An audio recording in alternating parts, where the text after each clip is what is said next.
الحمد للہ رب العالمین الصلاۃ والسلام علی خاتم النبیین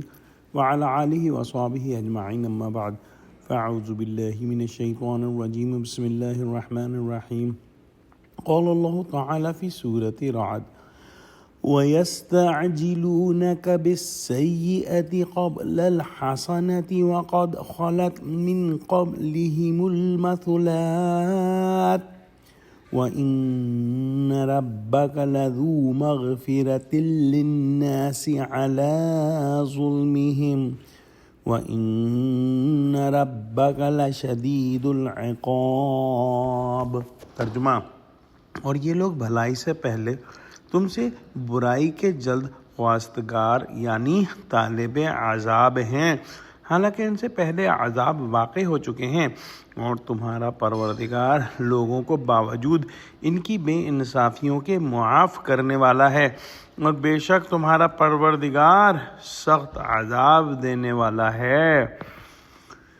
یعنی کفار جو ہیں وہ حق کو قبول نہیں کرتے جس سے ان کو دنیا اور آخرت کی بھلائی ملے، کفر اختیار کرتے ہیں اور پھر ڈھیٹ بن کر یہ کہتے ہیں کہ اگر آپ سچے ہیں تو ہم پر عذاب لے آئیں۔ گویا یہ ڈھٹائی کی انتہا ہے کہ اپنے کفر پر ایسے اڑے کہ عذاب جلدی لانے کا مطالبہ کر رہے ہیں، اور ان کا یہ مطالبہ بالکل بے وقوفی کی بات ہے، کیونکہ اگر یہ دیکھیں تو پچھلی قوموں کے حال سے یہ واقف ہیں جن پر طرح طرح کے عذاب آ چکے، تو اپنے آپ کو کس طرح سے امیون گردانتے ہیں کہ ہم پر عذاب نہیں آ سکتا۔ ان پر عذاب لانا خدا کے لیے معاذ اللہ کوئی مشکل کام نہیں، لیکن بات صرف اتنی ہے کہ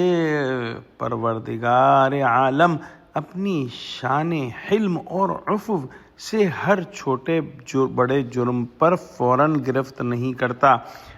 وہ لوگوں کے ظلم و ستم دیکھتا اور درگزر کرتا رہتا ہے، حتیٰ کہ جب مظالم اور شرارتوں کا سلسلہ حد سے گزر جاتا ہے، اس وقت اس کے تباہ کن عذاب سے بچنے کی کوئی صورت نہیں رہتی۔ اور قوموں پر دنیا کے اندر بھی کتنی مرتبہ عذاب آیا، لیکن کفار کا اصل عذاب تو آخرت میں ہے، جب ان کو ہمیشہ ہمیشہ کی آگ میں جلنا پڑے گا۔